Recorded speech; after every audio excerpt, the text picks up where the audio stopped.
आपके जमीन पर अगर कब्जा है और आपके पास ये 5 कागजात अगर नहीं है ना, कुछ नहीं कर पाएंगे। लेकिन अगर ये 5 कागजात आपके पास है तो आप क्या क्या कर सकते हैं ये आपको अंदाजा नहीं है। देखें, ये जमीन का टुकड़ा है। अब ये जमीन पर कहीं कोई आपका जमीन है जिस पर आपके पूर्वज पहले खेती करते थे और आज कोई और कर रहे हैं, और वो भी जबरन कर रहे हैं, अपना वर्चस्व दिखाकर कर रहे हैं, या जमीन का जो है फर्जी कागजात बनाकर कर रहे हैं। कुछ भी ऐसा हो सकता है, या भूमि का जो है सर्वेक्षण अपने नाम पर वो करवा लिए हैं। लेकिन ये जो 5 डॉक्यूमेंट है, 5 कागजात है, अगर आपके पास है तो अब आप क्या कर सकते हैं ये आप जरूर जान लीजिए। अब ये 5 कागजात कौन कौन से हैं और कैसे आप इसका प्रयोग करेंगे अपने अधिकार को प्राप्त करने के लिए।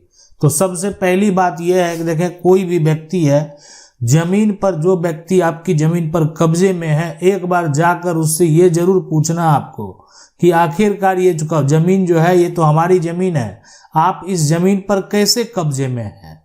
अब वो कुछ तो बताएगा, यानी ये बताएगा कि हो सकता है वो जमीन को यहाँ पर खरीदा होगा, यानी को अगर खरीदा होगा तो वो तुरंत आपको कागजात दिखाएगा कि देखें ये मेरा कागजात है, ये आपके पूर्वज ही हमको बेचे हैं।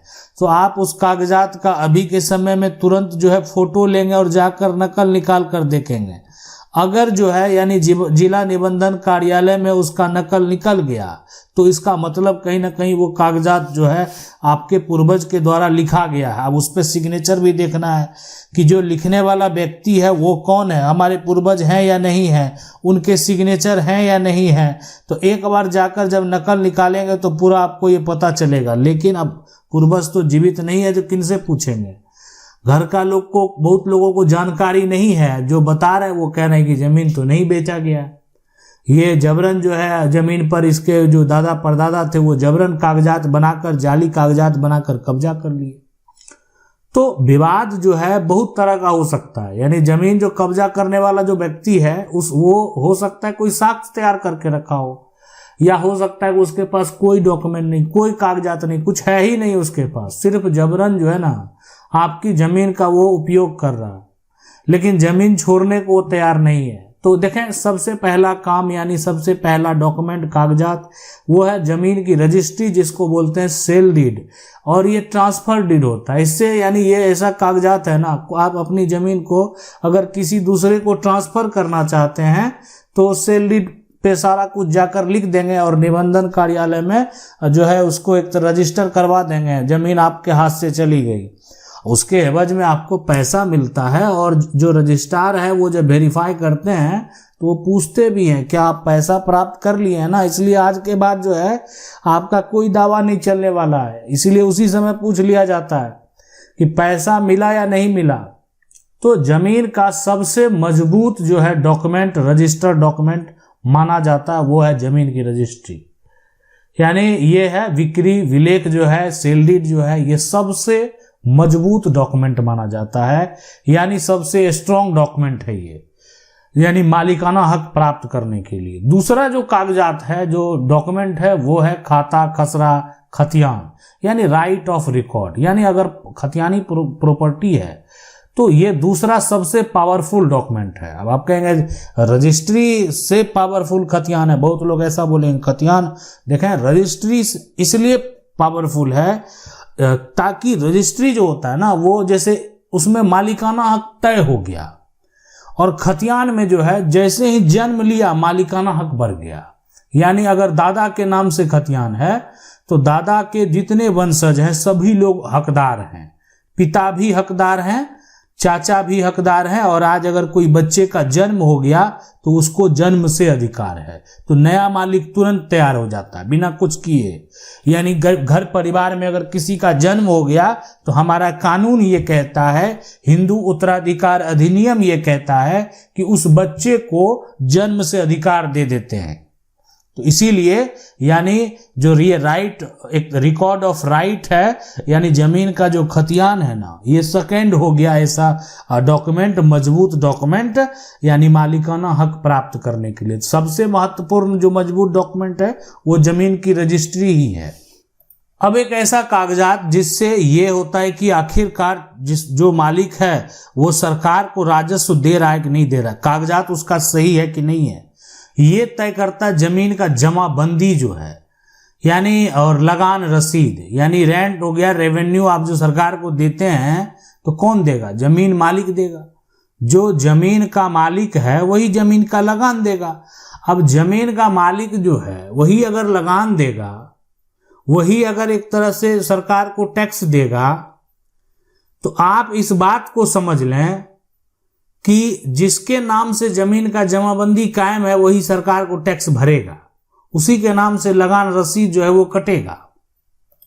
यानी जिनका केवाला सही है उसी का जमीन का क्या कायम होता है, जमाबंदी। और जिसका जमीन खतियान से जो नया उत्तराधिकारी बना कि हम परिवार के उत्तराधिकारी हैं, उनके नाम से क्या होता है, खतियान से बहुत सारा प्लॉट जो है उनके नाम पर आ जाता है और उस जमीन का जमाबंदी कायम हो जाता है। मतलब एक खतियान में लगान जमा करने वाले बहुत सारे लोग होते हैं परिवार में, पापा हो गए, चाचा हो गए, भतीजा हो गया। अब कोई ऐसे भाई है जिन उनकी अगर जमीन है वो भतीजे के नाम जमाबंदी कायम कर दिया गया है, तो जो लगान है वो भतीजा जमा कर रहा है। तो इसलिए खतियान में बहुत सारे जो है जमाबंदी खतियान से तैयार किए जाते हैं और बहुत सारे जमीन के मालिक तैयार होते हैं। अब देखें, ये म्यूटेशन आदेश और दाखिल खारिज की जो बात करेंगे, सबसे पहले ये होता है, अब आदमी है कोई उलझन में पड़ गया है यहाँ पर, जो है कि जमीन का उनके पास जमीन का केवाला है लेकिन जमीन का दाखिल खारिज नहीं हुआ, जमीन का खतियान है लेकिन दाखिल खारिज नहीं हुआ, तो क्या ये कागजात का मान्यता नहीं होगा? बिल्कुल होगा। आपके पास जमीन का केवाला, आपके पास जमीन का खतियान, आप प्रॉपर्टी के मालिक हैं, ये दस्तावेज तो मालिकाना हक साबित करने के लिए आपका अधिकार कैसे खत्म हो गया? अब कोई दूसरा व्यक्ति जमीन का दाखिल खारिज कराकर जमीन कब्जा कर लिया है, जमीन का रसीद कटाकर जमीन कब्जा कर लिया है, तो ऐसे बहुत सारे कोर्ट के जजमेंट आए हैं सुप्रीम कोर्ट के कि कोई भी मतलब ये साफ साफ उसमें कहा गया है कि महज जो है दाखिल खारिज से कोई जमीन का मालिकाना हक प्राप्त नहीं कर सकता। और कई जजमेंट में ऐसा कहा गया है कि कोई भी व्यक्ति अगर प्रॉपर्टी का दाखिल खारिज करा लिया है ना, म्यूटेशन करा लिया, तो वो जमीन का मालिकाना हक नहीं प्राप्त कर सकता, वो जमीन का मालिक नहीं बन सकता। तो जमीन का मालिक बनने के लिए उसके पास प्रॉपर ऐसे दस्तावेज डॉक्यूमेंट होने चाहिए जिससे क्या होगा, और सबसे महत्वपूर्ण जो डॉक्यूमेंट कागजात होता है ना, वो होता है सीमांकन रिपोर्ट। ठीक है, ये हो गया सर्वे मैप, जो है सर्वे के द्वारा ही तो ये मैप पूरा जमीन का तैयार किया जाता है, जिसको जमीन का आप नक्शा बोलते हैं। और जमीन का जो नक्शा है उससे जमीन का क्या करवाते हैं, मापी कराते हैं, सीमांकन करवाते हैं। और ये सीमांकन का जो रिपोर्ट है ना, ये बेहद जरूरी होता है। आज मान लेते हैं किसी का जो है ना कब्जा का अगर विवाद चल रहा है कि हमारी जमीन पर कब्जा करके और मकान बना दिया गया है, तो उनका कितना जमीन कब्जा किया गया है ये कौन तय करेगा? ये सीमांकन रिपोर्ट ही तय करता है। आप नहीं करवा कर देंगे तो कल कोर्ट से आदेश होगा कि पूरा इसका रिपोर्ट बना कर दें कितनी जमीन पर ये व्यक्ति जो है कब्जा करके बैठा हुआ है। जमीन का सीमांकन करने नहीं अगर देता है तो कोर्ट से आदेश ले लें। कोर्ट के आदेश के बाद जो है पुलिस प्रशासन भी तैनात रहेगी और हिदायत देकर जाएगी कि आप जो है सीमांकन में किसी प्रकार का कोई बाधा उत्पन्न नहीं कर सकते। सीमांकन आप जो कराएंगे, आप जो है सरकारी अमीन से उसका जो है आप रिपोर्ट जरूर बनवा लेंगे, इसलिए कि वो मान्य होता है, वो एक डिसाइड ये करता है कि आपका जमीन का सीमा कहाँ से स्टार्ट है, कहाँ खत्म हुआ है और किस जगह पर आपका विवाद है। तो ये सारा जो डॉक्यूमेंट है, कागजात है, ये आपके लिए बेहद महत्वपूर्ण है।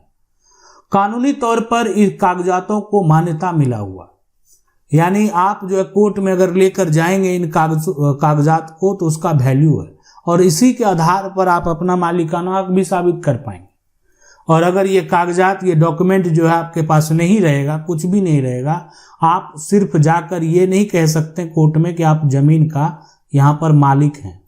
यानी जमीन का मालिक वही कहलाएगा जिसके पास जमीन का यहाँ पर टाइटल है, और टाइटल होने के लिए ये सभी डॉक्यूमेंट का होना बेहद जरूरी है।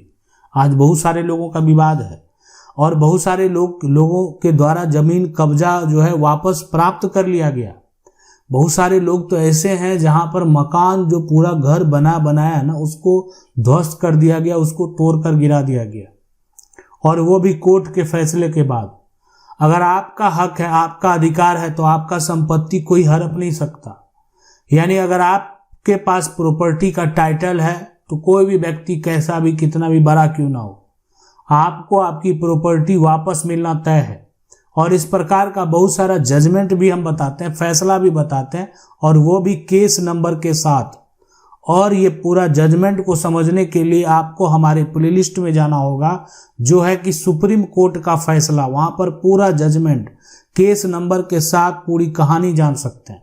और साथ में अगर हाई कोर्ट के फैसले को भी जानना चाहते हैं तो हाई कोर्ट के फैसले को भी जाकर देख सकते हैं कि आखिरकार जो सुप्रीम कोर्ट है, सर्वोच्च न्यायालय है, उसने क्या फैसला दिया इस तरह के विवाद में, इस तरह के मामले में। तो अगर आप भी इस तरह का समस्या से जूझ रहे हैं तो अब आपको परेशान होने की जरूरत नहीं है। पूरा प्रक्रिया आपने समझ लिया है। आप जाएंगे, आप अपने एक वकील से बात करेंगे जो सिविल लॉयर है, और उनको बताएंगे कि हमारी जमीन इस पर कब्जा कर लिया गया है, ये सभी कागजात मेरे पास मौजूद हैं, हमने जमीन का सीमांकन कराया, वो भी सरकारी अमीन से मेरा रिपोर्ट जो वो तैयार है, मुझे अपना पोजीशन वापस चाहिए, मुझे जो कब्जा है, अवैध कब्जा है, वो किसी भी हालत में खाली चाहिए, और आपको आपका कब्जा वापस मिलेगा। आशा करते हैं वीडियो अच्छा लगा होगा। वीडियो को लाइक जरूर कर दें। चैनल को पहली बार देख रहे हैं, सब्सक्राइब करके जो बेल आइकन है उसको जरूर दबा लें। मिलते हैं अगले वीडियो में, तब तक के लिए जय हिंद।